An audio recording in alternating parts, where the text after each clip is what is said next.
উহ, অনেক ব্যথা করছে। তুমি ঠিক করে চুমুও দিতে পারো না? কি বলছিস এসব? আর ওখান দিয়ে রক্ত বের হচ্ছে কেন?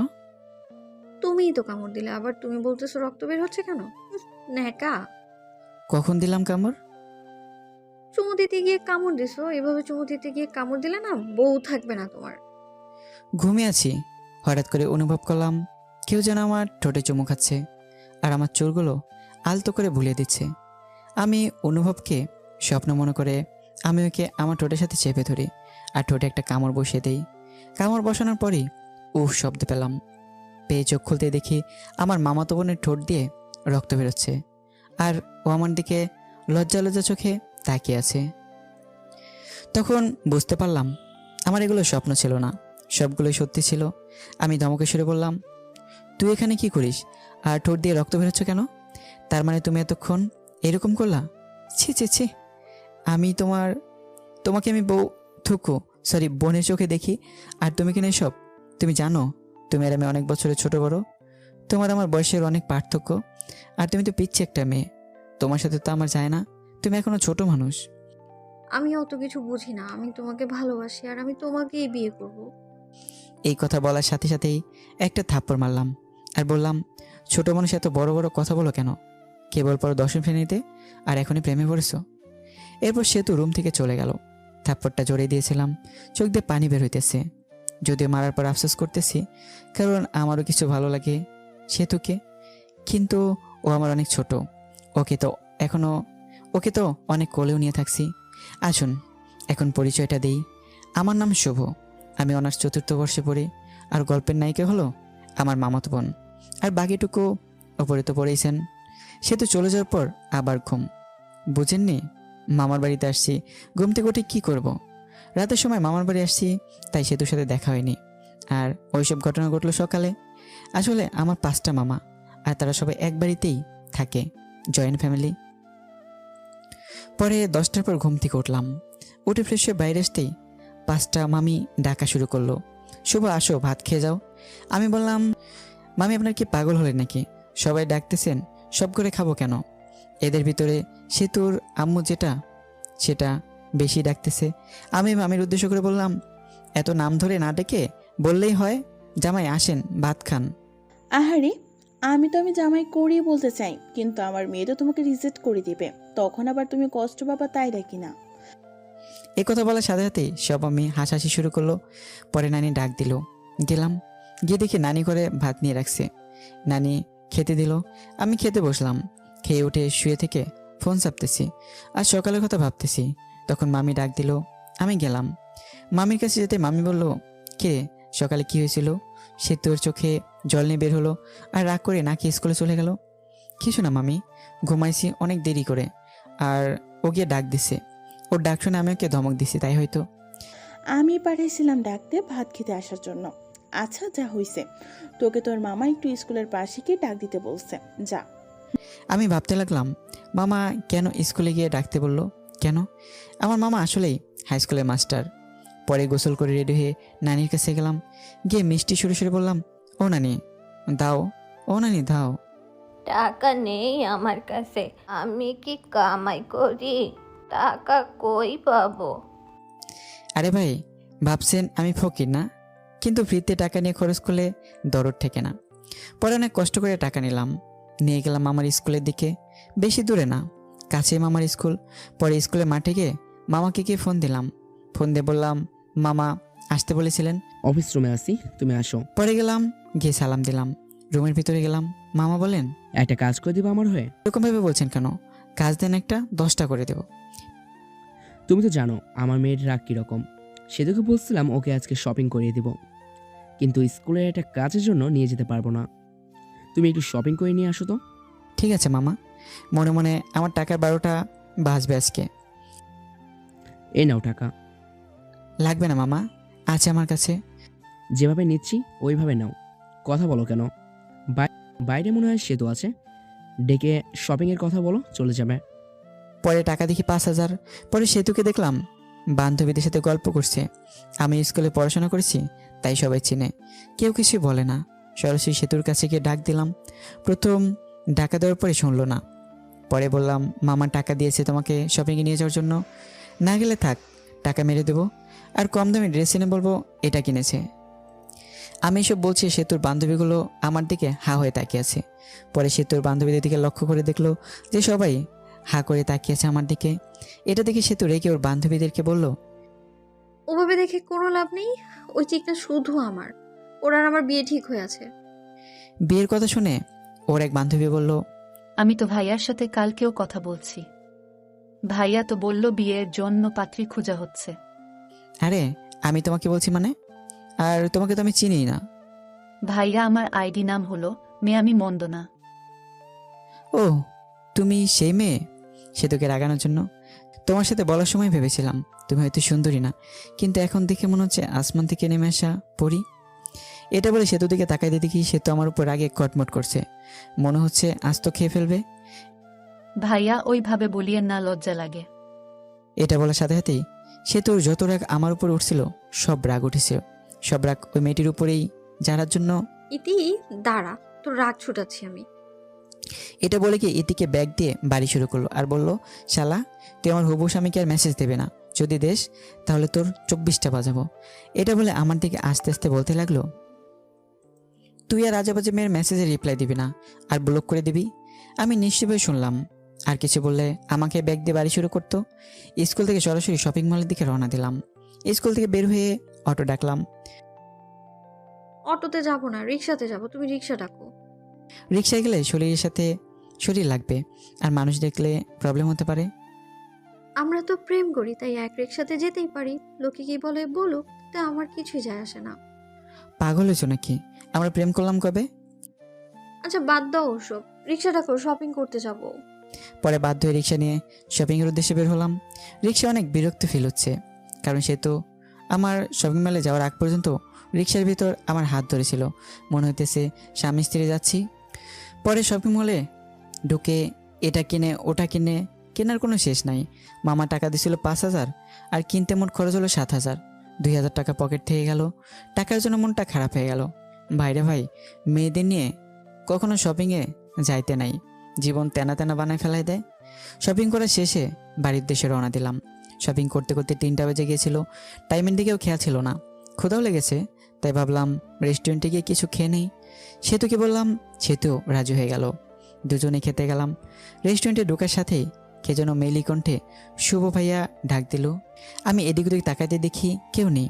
তখন আমার সামনে ডাক আসতেছে, কিন্তু চিনতে পারছি না, মুখটা ভালো করে দেখা যাচ্ছে না। একটু এগিয়ে গিয়ে দেখি আমার প্রাইমারি এবং হাই স্কুলের বান্ধবী জুলেখা। আমি জুলেখাকে দেখে অনেক খুশি হয়ে গেলাম।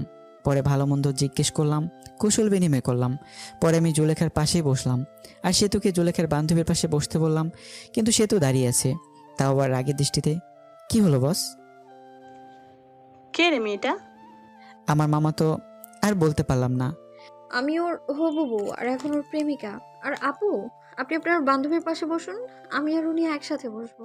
আপনার সাথে বসলে না আমার ভালো লাগবে না। উঠুন, একটু উঠে এ পাশে আসুন আপনি।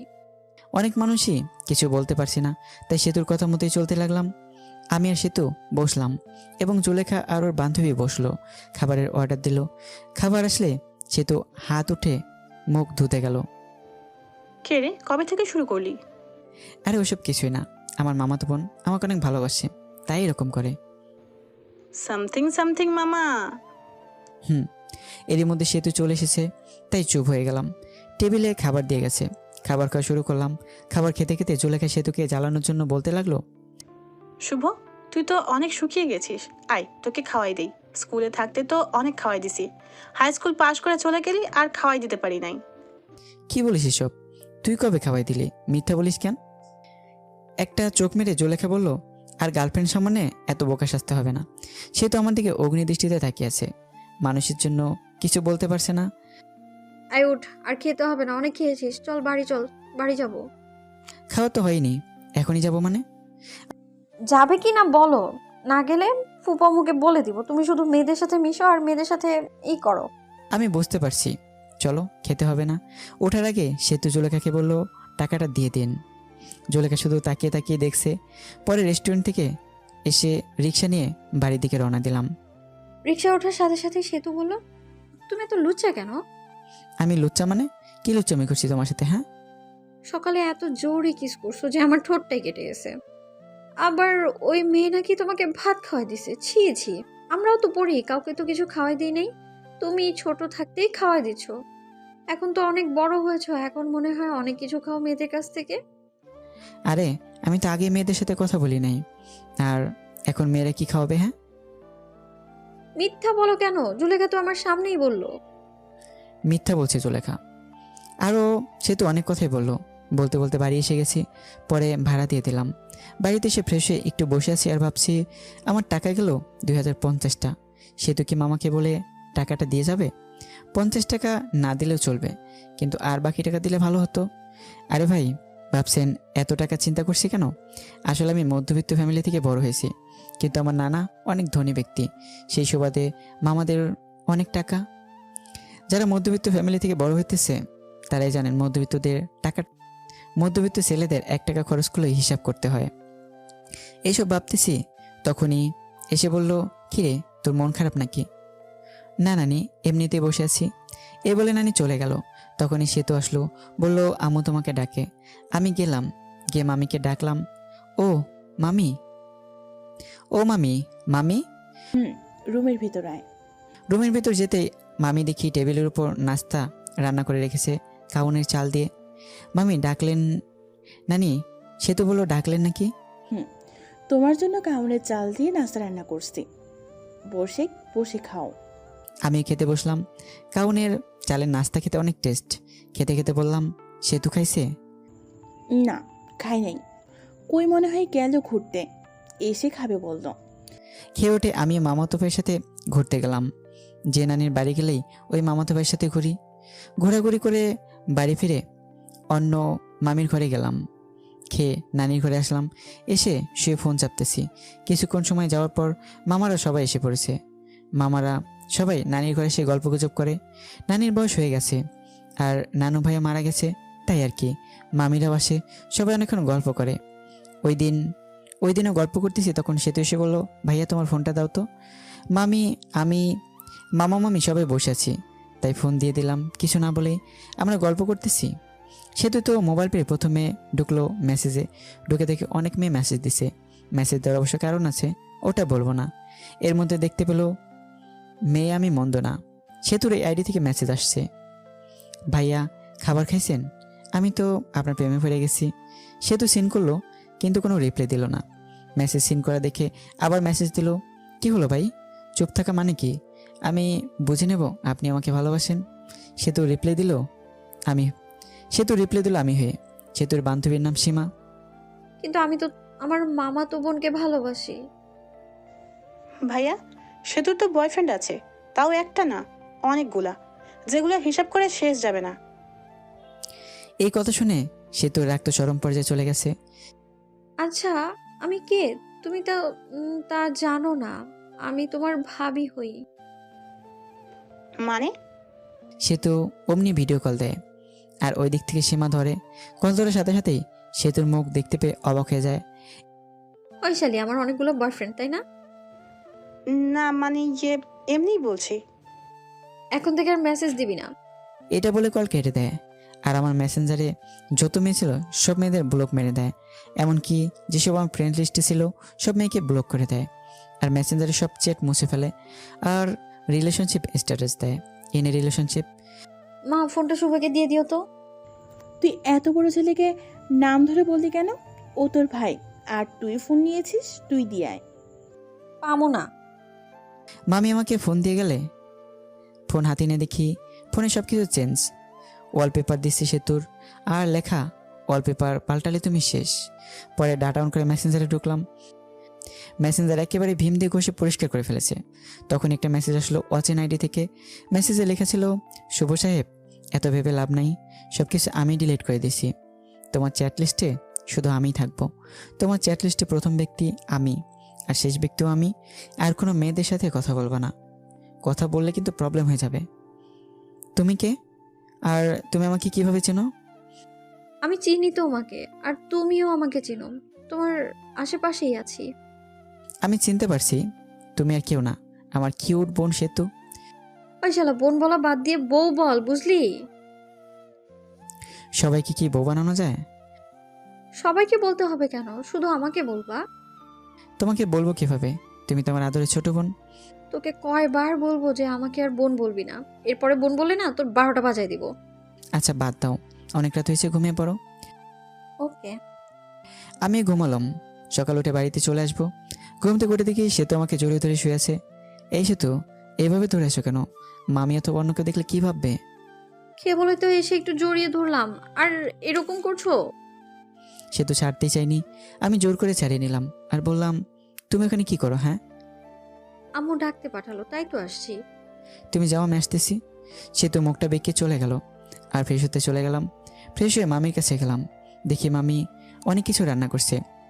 মামি এত কিছু রান্না করছেন, কেউ আসবে নাকি? ফাজলামি করা বন্ধ কর।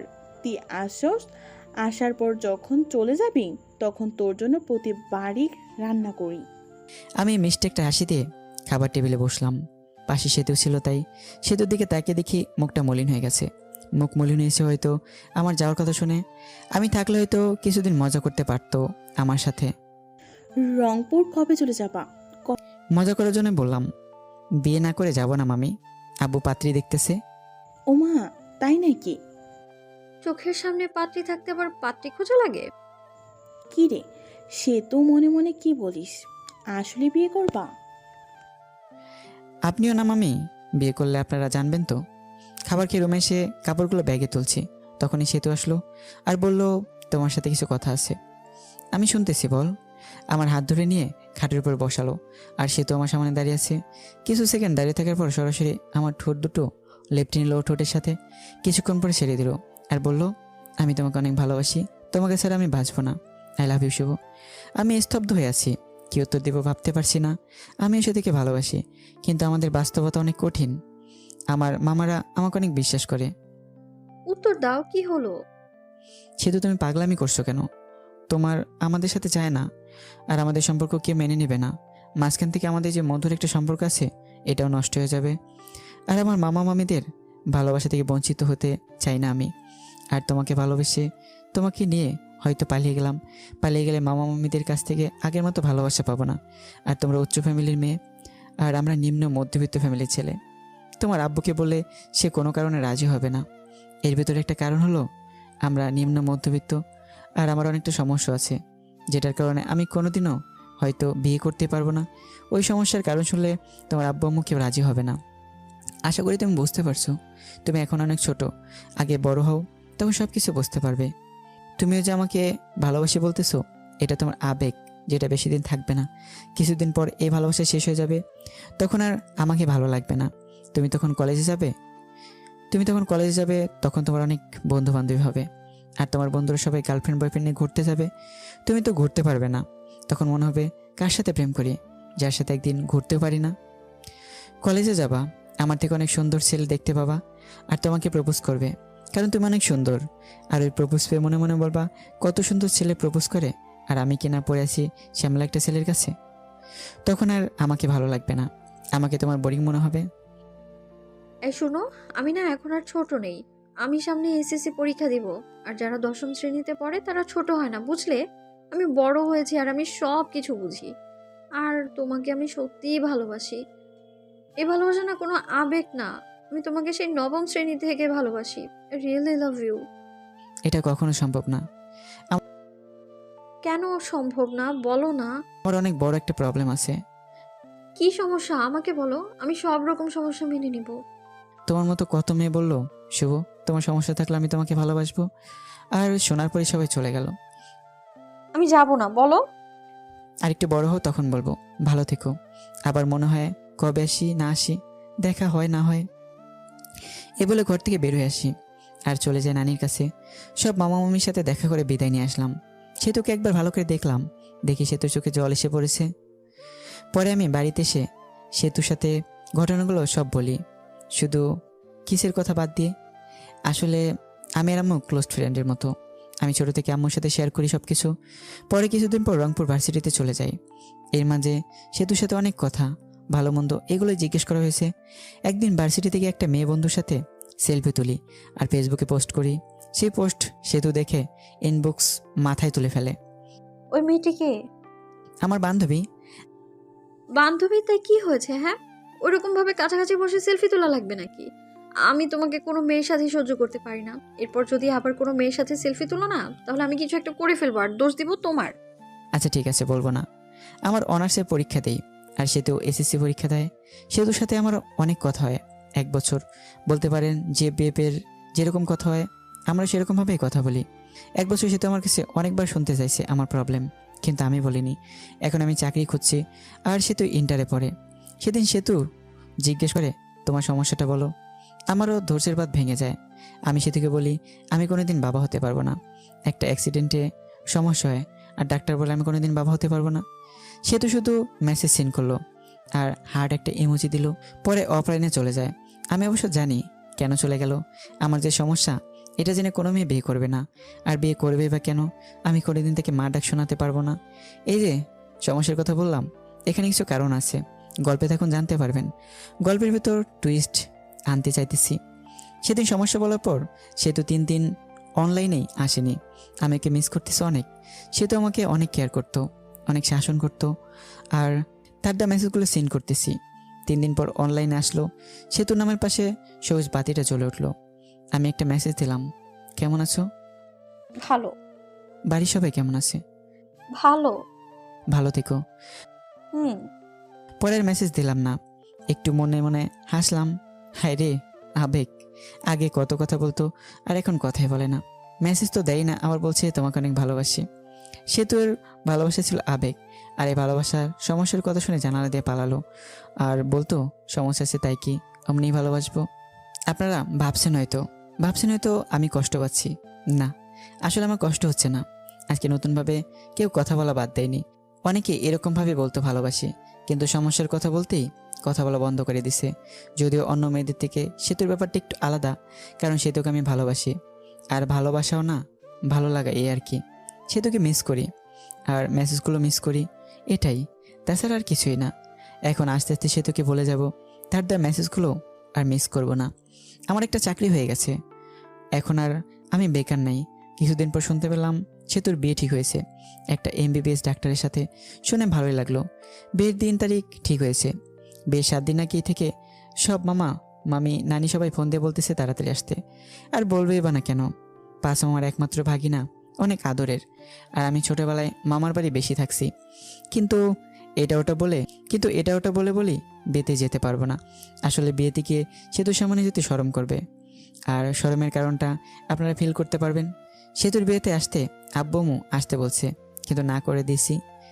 আম্মু আসার জন্য অনেক জোর করে নাই, জোর করলে আসতেই হতো, কারণ আম্মু উপরে সব কথাগুলো জানে। আমার জীবনের সব ঘটনা আম্মুর সাথে শেয়ার করি। বিয়ের 4 দিন আগে সেতু মেসেজ দিছে, ভাইয়া বিয়ে আসবে না কেন? আসলে 1 বছর কথা বলার পর তোমাকে ভালোবেসে ফেলেছিলাম, আর তুমি মাঝপথে ছাইড়া দিলে। সব কিছুই সম্ভব, কিন্তু নিজের চোখের সামনে ভালোবাসা বিসর্জন দেওয়া সম্ভব না। আপনাকে দিয়ে যদি আমি মা হতে না পারি, তাহলে বিয়ে করে লাভ কি? আপনাকে তো কেউ বিয়ে করবে না। আমি আর কিছু না, হাসির একটা ইমোজি দিয়ে অফলাইন হয়ে গেলাম। বিয়ের 2 দিন আগে রুমে বসে আছি বলে ভুল হবে, অফিসের জন্য রেডি হচ্ছি। তখন দেখি মামা আমার দরজার সামনে দাঁড়িয়ে আছে। আমি সালাম দিয়ে বললাম, আরে মামা কখন আসলেন, এই জায়গায় বসেন। তখন মামা বলল, আমি বসতে আসিনি, তোমাকে নিতে এসেছি, চলো। মামা, নতুন অফিসে জয়েন করেছি, আর ছুটি দেবে না, আর এমনি গেলে চাকরি থাকবে। তোমাকে কি কেউ কিছু বলছে? তোমার মামি কি কিছু বলেছে নাকি? না মামা, আমি আর কি বলবো। তাহলে চলো তোমার অফিসে যাব, আমি ছুটি নিয়ে দিব। পরে বাধ্য ছেলের মতো মামাকে নিয়ে গেলাম। অফিসের সামনে গিয়ে মামা কাকে যেন ফোন করলো। পরে অবশ্য বুঝেছি তার বন্ধুকে ফোন দিছিল। কিরে, কি অবস্থা? ওই পাশের লোকটির কথা শুনতে পারলাম না। আমি তোর অফিসের সামনে দাঁড়িয়ে আছি। লোকটি কি বললো শুনতে পেলাম না। কিছুক্ষণ পর দেখি আমাদের অফিসের বস বের হয়ে আসলো। আশা দেখে সালাম দিলাম। ওয়ালাইকুম আসসালাম। শুভ আমার ভাগিনা, ওর ছুটি লাগবে। আরে শুভ, তোর ভাগিনা হয় আগে বলবি তো, বললেই আগেই ছুটি দিয়ে দিতাম। শুভ ছুটি চাইছিল কিন্তু দেই নাই, আরও বকা দিছি। এখন তো জানলি, ছুটি দিবি নি না চলে যাব আমি? আরে তুই আইসোস, ছুটি না দিয়ে পারি বল? চল কিছু খাই। চল। পরে একটা রেস্টুরেন্টে গেলাম, গিয়ে খেতে বসলাম। তা শুভ কি কাজ কিছু পারে, না পারেই না? পারে, কিন্তু নতুন তো, তাই মাঝে মাঝে সমস্যা হয়। কিন্তু পারফরমেন্স ভালো, আগাতে পারবে। হঠাৎ করে আসলি, ফোন দিয়ে আসতি, তোর ভাবি শুনলে খুশি হতো। সময় নাই রে, এখানে 2টা কাজের জন্য এসেছে। এক হলো তোর সাথে দেখা করতে, আর ভাগিনাকে নিতে। মামা একটা কার্ড বের করে দিল আর বলল, বিয়ের দিন চলে যাস, আমার মেয়ের বিয়ে, আর কোনো কিন্তু চলবে না, বলে দিলাম। ঠিক আছে, চলে যাব। তাহলে আজকে উঠি রে, বাড়িতে অনেক কাজ, বুঝতে তো পারছিস। আচ্ছা, যা। পরে আমরা চলে আসলাম, এসে সরাসরি নানির বাড়ি। নানির বাড়ি অনেক মানুষ, সবাই আমাকে দেখে কাছে আসলো, সবার কথা বললো, সবাই কথা বললো। কিছুক্ষণ পর আমার ছোট কিউট বোনটা আসলো আর বলল, আমার জন্য কি নিয়ে আইসো? কিছুই না। আমার সাথে কথা নাই, যাও। ঠিক আছে। নীলাকে আম্মু চকলেট দেয়। পরে ছোট বোনটা চকলেট নিয়ে দৌড় দিল। আমি আম্মুর সাথে কথা বললাম, বলে ফ্রেশ হয়ে কিছু খেয়ে নিলাম। সেতুর সাথে এখনও দেখা হয়নি, অনেক খুশিতে আছে মনে হয়। বিয়ের সব আয়োজন কমপ্লিট করা হলো। বিয়ের দিন যেটা ভাবি নাই ওই কাজটা হয়েছে। আরে ভাই, যেটা ভাবতেছেন ওটা হয় নাই। আপনারা ভাবছেন সেতুর সাথে বিয়ে হবে, কিন্তু বিয়ে হবে না। আসলে আমি মেয়েদের উপর কোনোদিনও ক্রাশ খাই নাই, বলতে পারেন কাউকে প্রথম দেখে ভালোবেসে ফেলিনি। কিন্তু সেতুর বিয়েতে একটা মেয়েকে দেখি, যাকে দেখে পুরাই ফিদা হয়ে যায়, ভালোবেসে ফেলেছি। কিন্তু মেয়েটাকে চিনি না। মামার বাড়ির আত্মীয়দের যতগুলো মেয়ে আছে সবগুলোকেই চিনি, কিন্তু এই মেয়েকে চিনলাম না। অত ভেবে লাভ নাই শুভ, আগে ভাব মেয়েটাকে কিভাবে পটানো যায়। যেভাবে হোক বিয়ের কয়দিনের ভিতরে পটাতে হবে, না পটালে হাতছাড়া হয়ে যাবে। যেভাবে সেই কাজ। দেখতে পেলাম মেয়েটা একাই বসে আছে, তার কাছে গিয়ে বসলাম। বসে বুকের বাঁ পাশে হাত দিয়ে বলতে লাগলাম, আহ ইস। আপনার কোনো সমস্যা হয়েছে, ডাক্তারকে ডাক দিতে বলবো। ইস, দেখতে পারছেন বুকের বাঁ পাশে চিনচিন করছে। ডাক্তারকে ফোন করব। এই ব্যথা ডাক্তার দিয়ে ভালো হবে না, এই ব্যথা ভালো হতে হলে আপনাকে লাগবে গো, আপনাকে। আরে আপনি কি বলেন এসব? আপনি পাগল হয়েছেন নাকি? প্রেমে পড়লে যদি পাগল হতে হয় তাও হবো তোমার জন্য। কি বলেন এসব? এটা বলে মেয়েটি চলে গেল। আমি ওর চলে যাওয়ার দিকে তাকিয়ে রইলাম, ধ্যান ধরে বসে আছি। তখনই মামা বলল, শুভ ওই কাজটা করতো। কাজ করতে চলে গেলাম, কিন্তু মেয়েটার মায়াবী চোখগুলো, এলোমেলো চুল, সুন্দর চাহনি, মিষ্টি মিষ্টি হাসি, সব মিলে পুরো জোস। ভাবতে লাগলাম নামটা কিভাবে শোনা যায়। বাড়িতে যতগুলো লোক আছে তাদেরকে খাবার দিতে হবে, আর আমার দায়িত্বটা হলো খাবার টেবিল ঘুরে ঘুরে দেখা। টেবিলের উপর সব কিছু রাখা হবে, সব আত্মীয়দের যা কিছু খাবে সব নিয়ে নিয়ে খাবে। এইটাই দেখা লাগবে, কোন জায়গায় তরকারি শেষ হলো, পানি শেষ হলো, কারো খেতে প্রবলেম হচ্ছে কি না। এত কাজ আর বিয়েবাড়ি, এত মেয়েদের মাঝে আমার চোখ শুধু ওই মেয়েটাকেই খুঁজছে। বিয়েবাড়িতে মেয়ে পটানোর আর কথা বলার একেবারে পারফেক্ট জায়গা। অবশেষে সবাইকে খেতে দেওয়া হলো। অনেকে আসলো, কিন্তু মেয়েটা আসতেছে না। কিছুক্ষণ পর সেতুর বড় বোনের সাথে আসলো ওই মেয়েটি। পরে খাবার পরিবেশন করা হলো। আমি আসতে সেতুর বড় বোনের নাম রিধি। রিধি আপু যে টেবিলে বসেছে ওই টেবিলে গেলাম। রিধি আপুকে বললাম, একা খাচ্ছ? একলা খাবো কেন, এই যে কত মানুষ আমার আশেপাশে। আচ্ছা, আমাকে সাথে নিয়ে খেলেও তো হয়। একটা মাংসের টুকরা খাইয়ে দাও। হা কর, খাওয়াই দিতেছি। আপা, এই মেয়েটার নাম কি? কোন মেয়েটা? তোর ডান পাশেরটা। ও, ওর নাম আফরিন। এ হলো। আর কিছু শুনতে চাই না, নামটা দিলেই চলবে। আচ্ছা, মেয়েদের নাম শুনে কি করবি? আবার প্রেমে পড়ে গেলি নাকি? আফরিন সব কিছু শুনতেছে আর অবাক দৃষ্টিতে আমাদের দিকে দেখছে আর খাচ্ছে। কি যে বলো না তুমি। প্রেমে পড়ে কি করবি? ফুপুকে বল একটা বিয়ে করে ফেল, বয়স তো আর কম হলো না। আর কিছুদিন পরে বুড়ো হয়ে যাবি, বউ পাবি না। আফরিনের মতো একটা সুন্দর মেয়ে পেলে তো এখনই বিয়ে করে ফেলতাম। আফরিন একটু কাশি দিল খাক খাক করে। আর নিধি, কি বলি তুই? আর আমি এটা বলে ওখান থেকে চলে আসলাম। বেশিক্ষণ থাকলে প্রবলেম হয়ে যেত। সবার খাওয়া শেষ হলো, তখন মামা বলল, শুভ, তুমি কি কিছু খাইছো? না মামা। তুমি তাহলে নিজের রুমে যাও, খাবার পাঠিয়ে দিতেছি। কিছুক্ষণ পর সেতুর শ্বশুরবাড়ি থেকে লোক আসবে, তখন তো আর কিছু খাইতে পারবা না। খাবার খেয়ে ভালো ড্রেস পরে নিজেকে পরিবর্তন করো, গরমে ঘামের কারণে ড্রেসটা নষ্ট হয়ে গেছে। ঠিক আছে মামা। পরে চলে গেলাম নিধির রুমে। গিয়ে দেখি নিধি, আফরিন আরও কয়েকটা মেয়ে বসে থেকে ফোন চাপছে। আমাকে দেখে নিধি বলে উঠলো, কিরে বান্দর, এখানে কি করস? আফরিনের দিকে তাকিয়ে থেকে বললাম, তাকে না দেখে আর থাকতে পারলাম না। কাকে রে? বুঝবি না রে। আপনারা হয়তো ভাবছেন নিধির ঘরে খেতে যেতে বললো কেন। এখানে একটা কারণ হলো, বাড়িতে অনেক আত্মীয়, এখন আমাকে আলাদাভাবে খাওয়াতে হলে আলাদা একটা রুম তো লাগবেই, তাই না? তখনই মামা খাবারের প্লেট নিয়ে ঢুকলো আর আমি টেবিলে বসে পড়লাম। মামা নিধিকে দেখতে পেয়ে বলল, এটা আমার ছোট মামা। ওকে চাচু। আমার সামনে রেখে তরকারির বাটি, ভাতের বাটি আর যা কিছু আয়োজন করছিল সব খেতে বসেছি। তখন ছোট মামি এসে বলল, শুভ ভাত নাও, তরকারি নাও, এমনকি মামি তুলেও দিল। আমি খেতে লাগলাম। ছোট মামি চলে গেল, মেজো মামি আসলো। মেজো মামি এসে তরকারি দিল, ভাত দিল, আমিও নিলাম। পেট ভরে গেছে। মেজো মামি চলে যাওয়ার পর আসলো সেতুর আম্মু, এসে বলল তরকারি নাও। আমি বললাম নিব না, তবুও জোর করে দিল। এদিক দিয়ে তো আমার অবস্থা খারাপ। পরে সোজা মামি এসে আরও দিয়ে গেল। আমার পেটে তো ঢুকছেই না। পিছনে তাকিয়ে দেখি নিধি আর ওর সাথে বসে থাকা মেয়েগুলো হাসতেছে। আর কাটাকে নুনের ছিটা দেওয়ার জন্য নিধি এসে বলল, চামচ দিয়ে মাংসের প্লেটে দিয়ে বলল, এই নে, খা বেশি করে। আমার অনেক রাগ উঠে গেল, মনটা চাইতেছে ধরে পিটাই। প্লেটে মাংস দিয়ে নিধি পাশে চেয়ারে বসলো আর ওর সাথে মেয়েগুলোকে ডাক দিল, আয় আমরা সবাই ওর পাশে বসে থাকি, যাতে ও খাওয়া বাদ দিয়ে পালাতে না পারে। ব্যাক্কেল মেয়েগুলো সবাই পাশে এসে বসলো, সাথে আফরিন সহ। আফরিন মনে মনে বলতেছে, আমাকে অনেক জ্বালাইছস, এখন একটু প্রতিশোধ নেই। আফরিনও মাংস তুলে দিল আর বলল, খাও, খাইলে শরীর ভালো থাকবে। আফরিনের এই কথা বলার সাথেই বললাম, ভেবেছিলাম খাবো না, কিন্তু এখন খাবো। হাজার হলো আমার গার্লফ্রেন্ড এত আদর করে দিল, আমি কি না খেয়ে পারি? আফরিন তোর আগে ফায়ার। আর বাকি মেয়েগুলো হাসতেছে। এর মধ্যে নিধির একটা কল আসে আর একটু দৌড়ে যায় কথা বলার জন্য। তখনই আফরিন আবার মাংস দেয় রাগ করে, আদর করে দিচ্ছি, খা, না খেয়ে উঠতে পারবি না। এবার দেও দেখে রাগ করে উঠে গেলাম। এত খাবার খাওয়া যায় নাকি? রাগ ওঠার কারণে মাংসের ঝোল ঠোঁট দিয়ে ভরিয়ে নিলাম। আর আফরিনের অপ্রস্তুত অবস্থায় সরাসরি লিপকিস করেই দৌড়। পরে আর আফরিনের সামনে যায়নি। কিছুক্ষণ পর সেতু শ্বশুরবাড়ির লোক আসবে, কিন্তু সেই জন্য সব কিছু আরও সুন্দর করে সাজানো হলো। কিন্তু সেই সময়ই সেতুর শ্বশুরবাড়ির লোকজন আসার কথা ছিল। ওই সময় পার হয়ে যাচ্ছে, কিন্তু কেউ আসছে না। তখন মামা কল করে ঘটকের কাছে। ঘটক মনে হয় কি বললো তা শুনে মামা চোখে পানি এসে গেছে এবং মামা মাথায় হাত দিয়ে বসে বলল। পরে আমি আরও মামার দিকে এগিয়ে গেলাম, গিয়ে জিজ্ঞেস করলাম কি হয়েছে। মামা যা বলল তাতে তো আমার হুঁশ উড়ে যাওয়ার মতো অবস্থা। কথা হলো, সেতু যার সাথে বিয়ে হওয়ার কথা ছিল সে নাকি অন্য মেয়েকে নিয়ে পালিয়ে গেছে।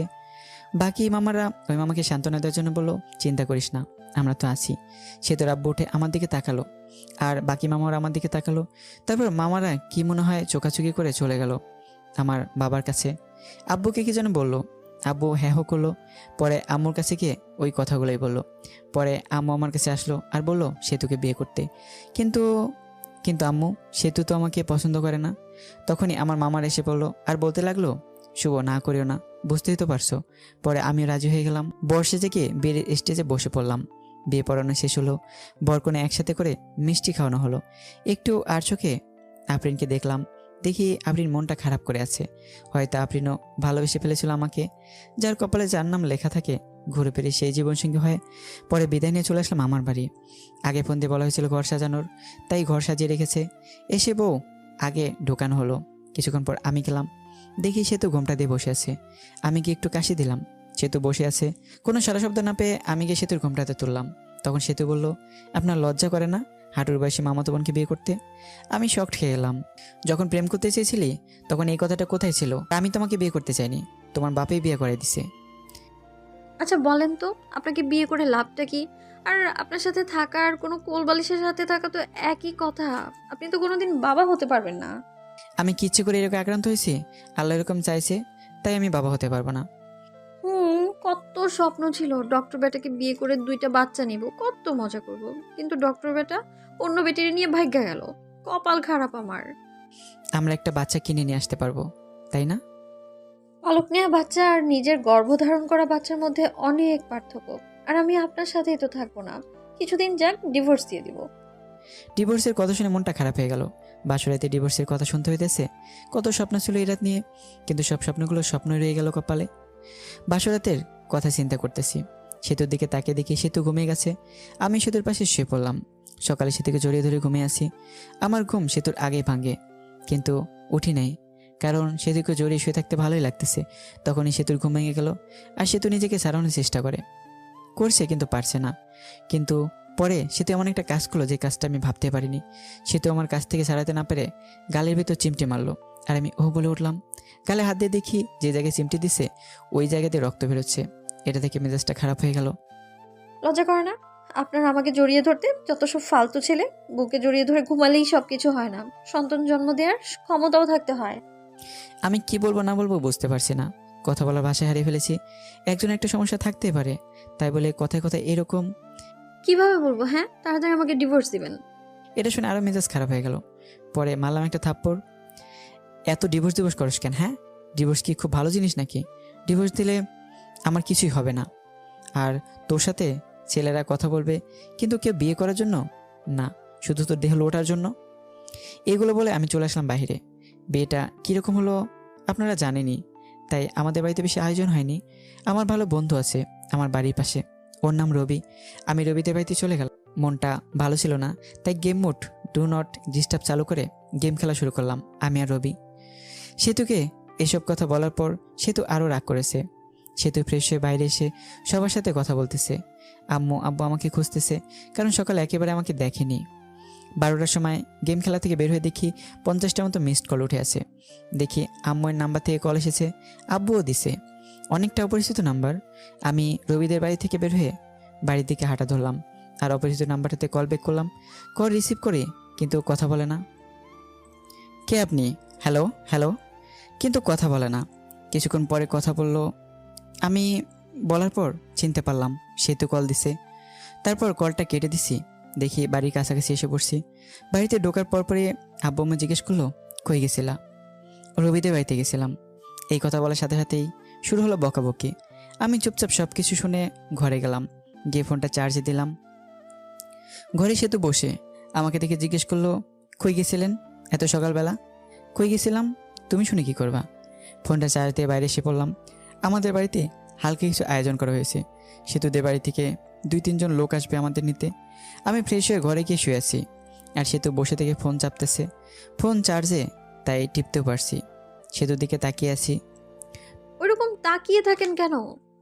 দেখি আমার বন্ধু গার্লফ্রেন্ড এবং আমার ন্যাংটাকালের বান্ধবী ফোন দিছে। নামটা মিথিলা। ফোন চার্জে ছিল, তাই রিসিভ করে স্পিকার বাড়িয়ে দিয়ে বললাম, কি রে শয়তান, বিয়ে করলি আর একটু বললিও না? তাতে আবার বলতি বিয়ে করার সময় তোদের ছাড়া বিয়েই করবো না। হঠাৎ করে সব কিছু হয়ে গেছে, রবিকে বলার টাইম পাই নাই। রবি বলল তোর বউ দেখতে একদম বাজে। আমাকে দেখে রবির হিংসা হয়েছে, ওটা সুন্দর না তাই। আরো কি শুনলাম? কি শুনলি? শুনলাম রাতে বলে বিলাই মারতে পারস নাই। বেটি এসব কি বলস? এমনি বললাম রে। পরে কথা কই রে, ফোনে চার্জ নাই।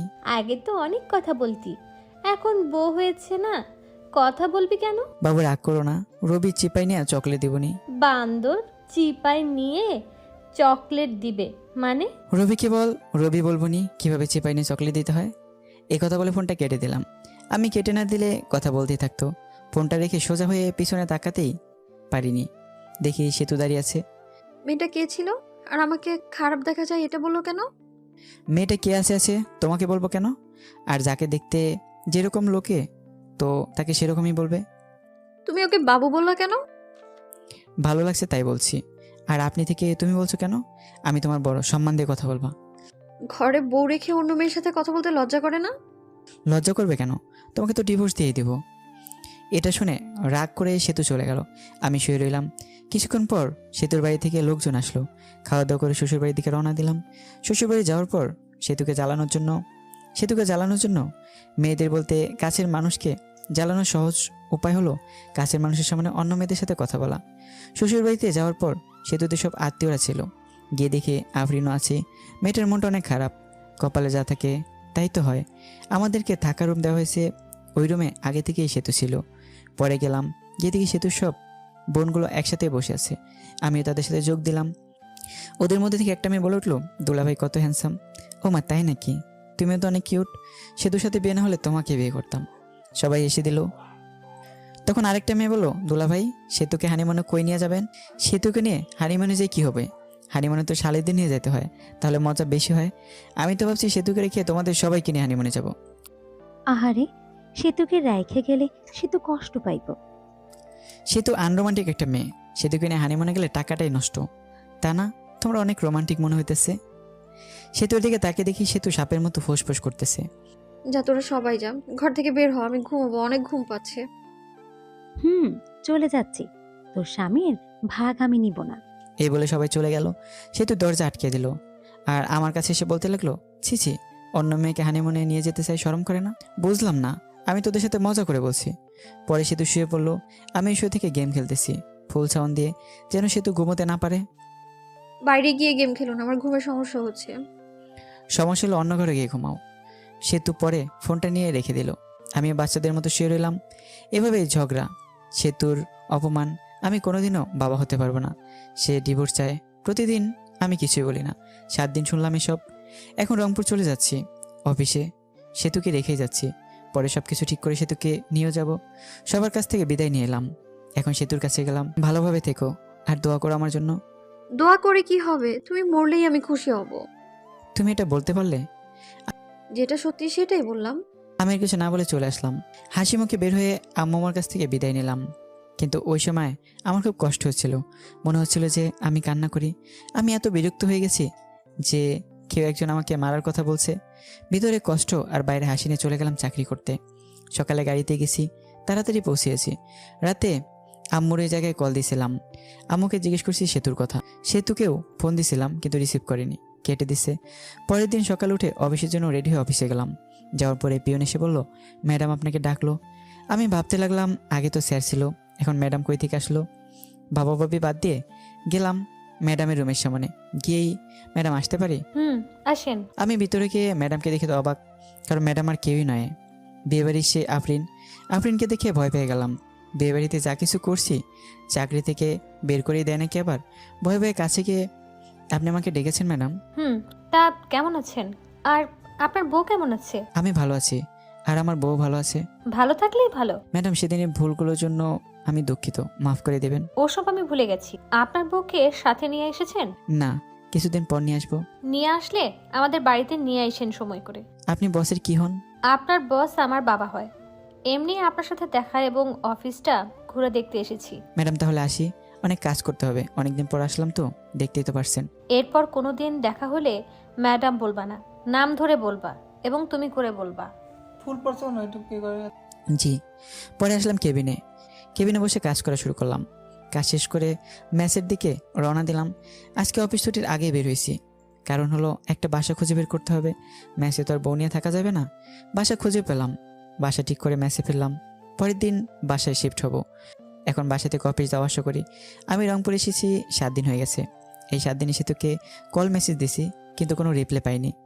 একদিন সেতু, আব্বাম্মু এবং সেতুর আব্বাম্মু সবাই একসাথে বসে গল্প করছিল। তখন সেতু সবাইকে একটা প্রশ্ন করে, আমু, ওর কি কোনোদিন বড় কোনো অ্যাক্সিডেন্ট হয়েছিল? না, শুভ তো খুব সাবধানে চলাচল করে। সবাই নাই করলো, কারণ আমার তো অ্যাক্সিডেন্ট হয়নি। কিন্তু ও তো বললো ওর একটা বড় অ্যাক্সিডেন্ট হয়েছিল, তারপর থেকে ও বাবা হওয়ার ক্ষমতা হারিয়ে ফেলেছে। তোমার সাথে মজা করার জন্য বলেছে এসব। ও তো কোনো ডাক্তার দেখানোর জন্য হাসপাতালে যায়নি। আমি তো অনেক বড় ভুল করে ফেলেছি। কি ভুল? আমি তো শুভর কথা বিশ্বাস করে শুভর সাথে অনেক খারাপ ব্যবহার করেছি। শুভর কাছ থেকে ক্ষমা চেয়ে নিও, তাহলেই হবে। পরে সেতু ওইখান থেকে চলে আসে আর ঘরে এসে ভাবতে লাগে পুরনো কথা। এখন আমাকে কিভাবে পটানো যায় সেটাই ভাবতে হবে। আমাকে জানানো যাবে না যে ওই সব জানে। ওকে যখন আমি এতটাই ভালোবাসি এর কথা বলেছিলাম, ও তখন বলেছিল এটা আবেগ। আমি তো কত কিছুই বলেছিলাম, তারপরে তো আমি কত খারাপ ব্যবহার করলাম। এখন শুভকে আমায় মেনে নেবে? এখন শুভ ভালোবাসার কথা বললে কী ভাববে? শুভর সাথে তো আমি এই কয়দিনে কথা বলিনি। অনেকবার ফোন দিচ্ছে, আমি তো ফোনটাও ধরিনি। পরে তো আবার ফোন দিবেই, তখন কথা বলবো। এসবই ভাবলো সেতু। এখন আমি আর সেতুকে কল দেই না। উকিলের সাথে কথা বলছি ডিভোর্সের ব্যাপারে। সে যত দ্রুত সম্ভব উকিল কাজটা করে দিতে চাইছে। 7 দিন চলে যায়, তবু সেতুকে একবার কল দেয়নি। সেতু আমাকে কল দেয়নি। সেতুর এখন আর ভালো লাগে না। সেতুর শুধু ইচ্ছে হয় আমার সাথে কথা বলতে। সেতু মিস করে ওই দিনগুলো, যে দিনগুলোতে আমাকে দেখতে পারিনি। আমি কত কিছু বলেছি। যখন সেতুর ফোনটা বেজে ওঠে তখনই সেতুর মনে হয় যে আমি ফোন বা মেসেজ দিছি, কিন্তু আমি কোনো ফোন বা মেসেজ দেইনি। সেতু আমাকে কল দিতে চায়, কিন্তু কোনো একটা কিছু কারণে আমাকে মেসেজ বা কল দিতে পারে না। এখন আর আমি সেতুর কথা মনে করি না। আমি প্রথম অনেক কষ্ট হয়েছে আর নিজেই নিজেকে দোষ দিই। সেতুকে মিথ্যা কথা বলাটিও ঠিক হয়নি। এদিকে সেতু সবসময় মনমরা হয়ে বসে থাকে, কারোর সাথে বেশি কথা বলে না, শুধু আমার কথাই ভাবে। আমার সাথে কথা বলতে মন চায় কিন্তু পারে না, ধৈর্য ধরে থাকে।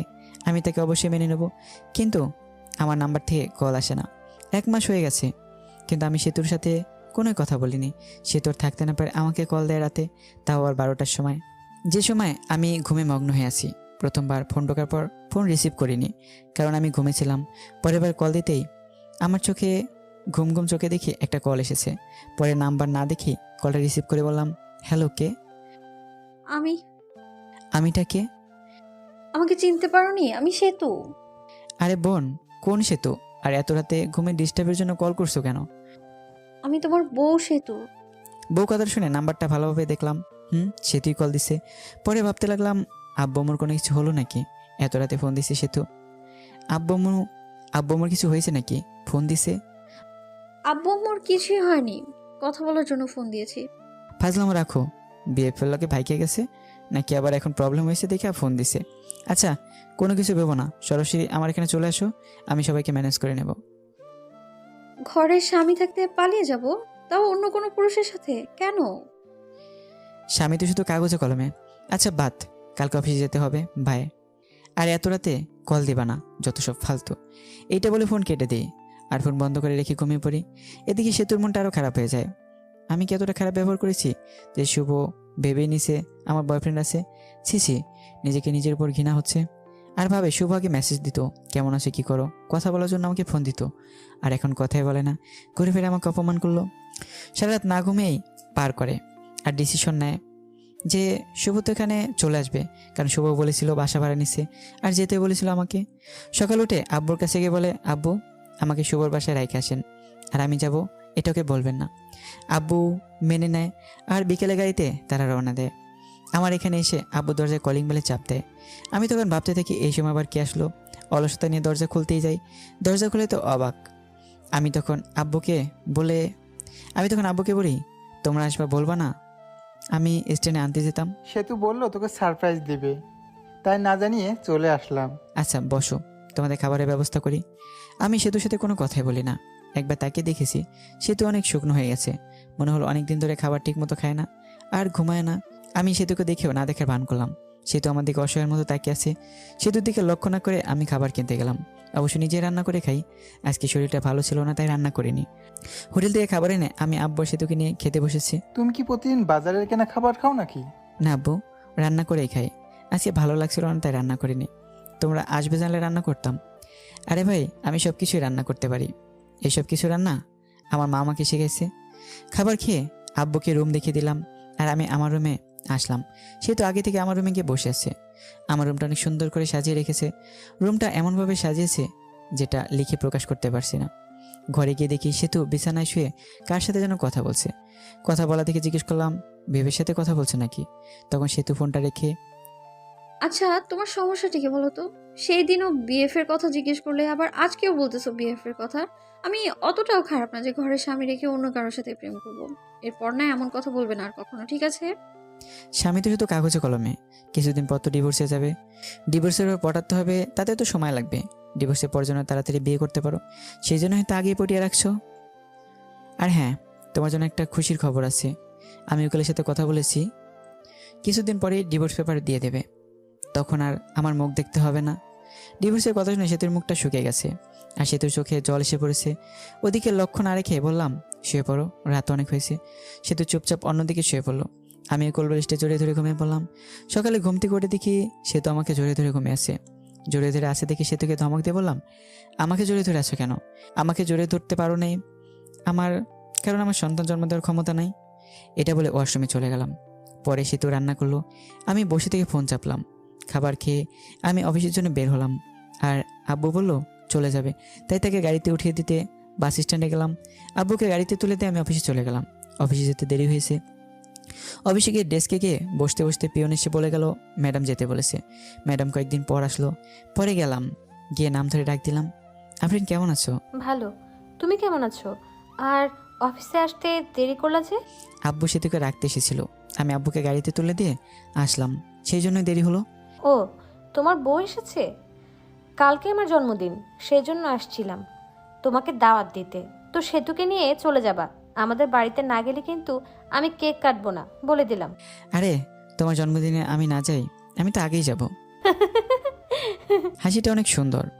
ঘরে বউ রেখে আরেকজনকে ইমপ্রেস করার চেষ্টা নাকি শুভ সাহেব? না, যেটা সত্যি ওটাই বললাম।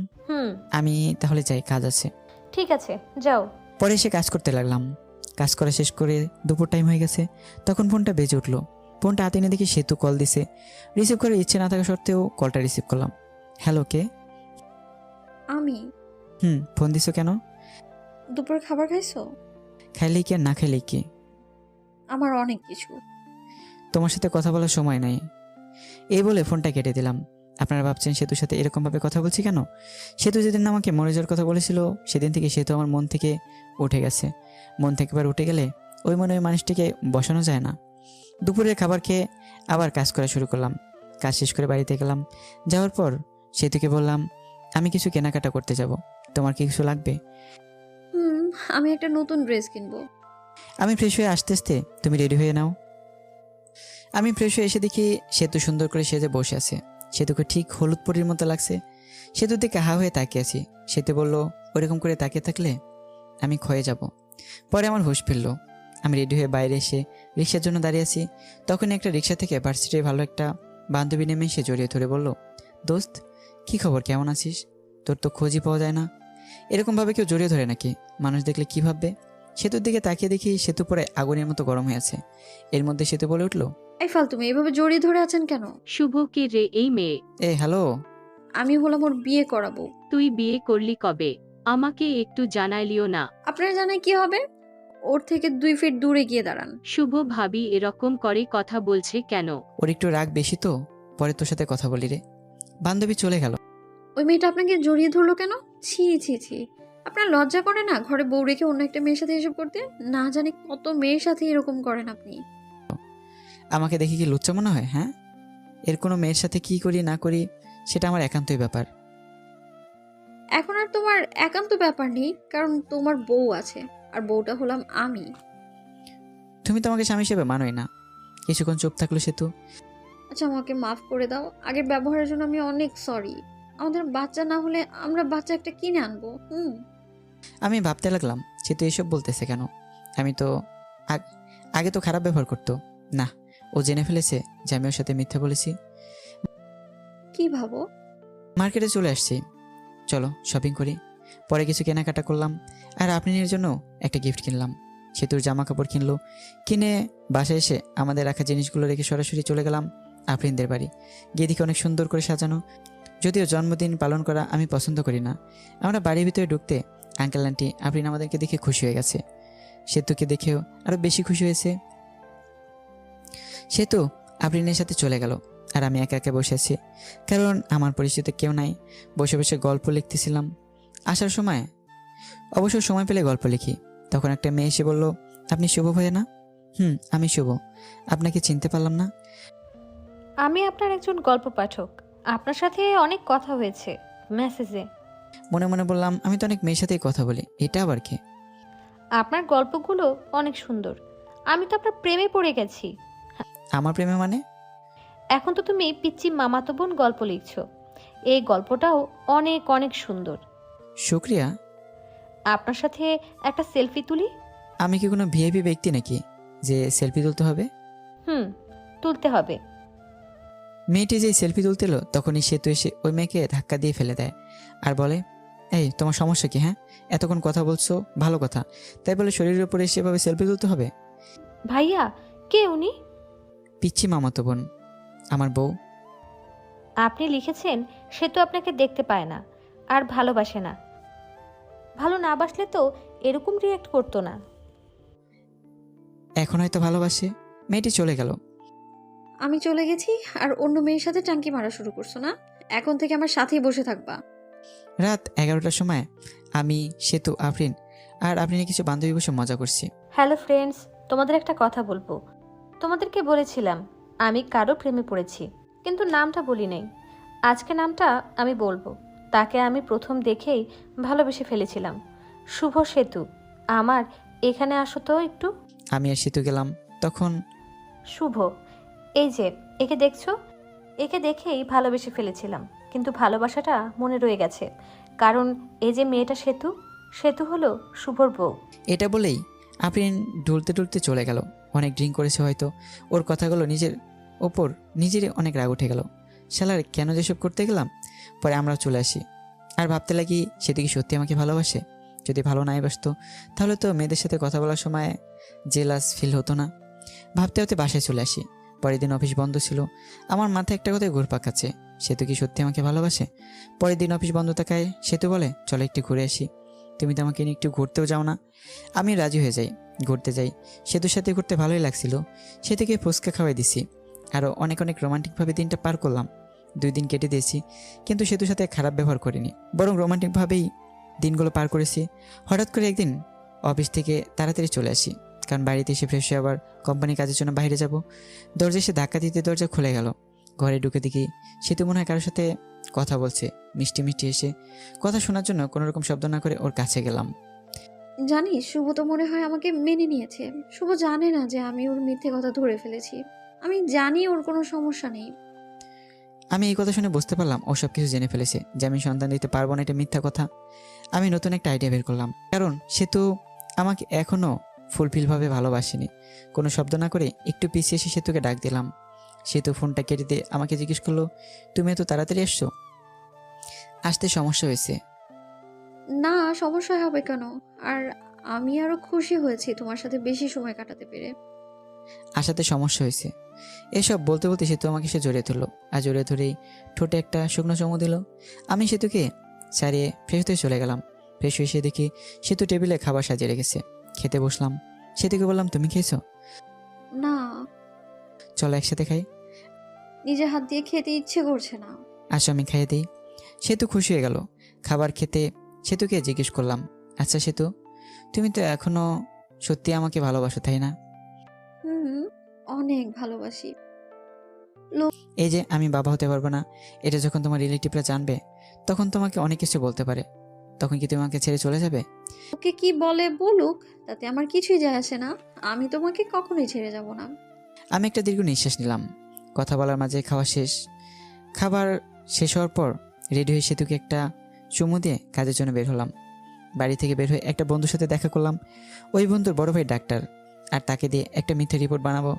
পরে ওই বন্ধুকে সব কিছু খুলে বলি, আর বলি তোর ভাবির ভালোবাসা পরীক্ষা করার জন্য একটা ফ্যাক রিপোর্ট বের করতে হবে।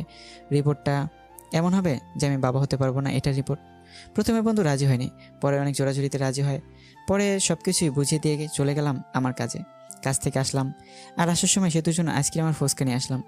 গিয়ে দেখেছি সেতু অনেক খুশি হয়ে গেল। প্রতিদিন অফিস থেকে আসার সময় সেতুর জন্য অনেক কিছু কিনে নিয়ে আসি। এটা দেখে সেতু অনেক খুশি হয়, আর আমাকে একটা করে কিস করতো। 7 দিন যাওয়ার পর রিপোর্ট বের করে। পরে আমি আমার বন্ধুকে বলি, এটা বাড়িতে গিয়ে দিয়ে আসবি যখন আমি অফিসে থাকবো। বন্ধুটাই তাই করে। আমি অফিসে থাকাকালীন বন্ধু আমার বাড়িতে যায় আর রিপোর্টটা দেয়, আর সেতু রিপোর্টটা নিয়ে পড়তে থাকে। পড়ে দেখে আমি কোনোদিন বাবা হতে পারবো না। ওখানে সব লেখা আছে, আর কারণও লেখা আছে। সেতুর মনটা তখন খারাপ হয়ে যায়। সে কি করবে বুঝতে পারে না। শুভর সাথে সংসার করবে কি করবে না কিছুই বুঝতে পারছে না। আমার সাথে থাকার সময়গুলোর কথা ভাবতে থাকে। এসব ভাবতে ভাবতে কোন দিক দিয়ে সময় পার হয়ে যায় সেতু জানেই না। আর আমি অফিস থেকে চলে আসি, আর সেতুর জন্য ফুচকা নিয়ে আসি। বাড়িতে এসে দেখি সেতু মন খারাপ করে বসে আছে। আমি সেতুকে ডাক দিই আর বলি, সেতু কি মন খারাপ? তোমার কি তোমার আব্বা আমার কথা মনে পড়ছে? সেতু কোনো কথা না বলে রিপোর্টের কাগজটা আমার হাতে দিল। আমি কাগজটা নিয়ে বললাম, এসব তো তুমি জানোই। তাহলে তোমার মা বাবাকে জিজ্ঞেস করার পর তোমার মা বাবা কেন বললো যে তুমি মিথ্যে বলছো, তুমি বাবা হতে পারবে? কারণ আম্মু জানে না। সেতু এই কথা শুনে মুখটা রাগি বানিয়ে চলে গেল।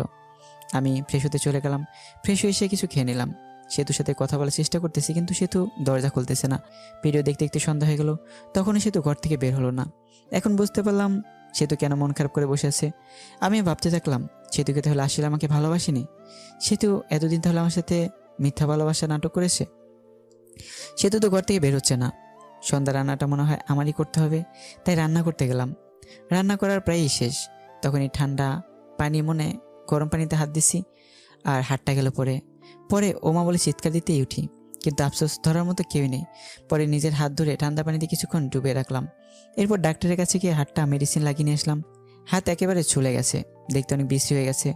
রান্নাকে শেষ করে সেতুকে ডাক দিলাম, বললাম সেতু দুপুরের খাবার খাওনি, এখন রাতের খাবারটা খেয়ে নাও, তা না হলে শরীর খারাপ করবে।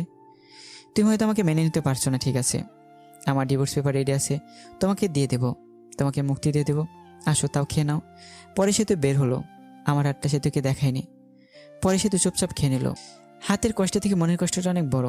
সেতুকে অনেকটা ভালোবেসে ফেলেছিলাম, হাত পড়ার কারণে হাতে জ্বালা পোড়া করছে, আবার মনটা ভালো নেই। সেতুর সাথে কাটানো সময়ের কথাগুলো ভাবছি, কত সুন্দর ছিল দিনগুলো। এইসব ভাবতে ভাবতে চোখে জল এসে গেছে, মনে হইতেছে চিৎকার করে কাঁদি। ঘুম ধরছে না, এমনিতেই হাতে জ্বালাতন করতেছে, আবার ক্ষুধাও লাগছে। রাত 12টা বেজে গেছে, বসে থেকে কান্না করছিলাম।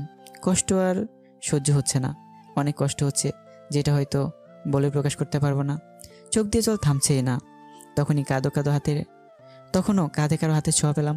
পিছনে তাকিয়ে দেখি সেতু দাঁড়িয়ে আছে, চোখের জলটা মুছে। তুমি এখানে কি করো এত রাতে?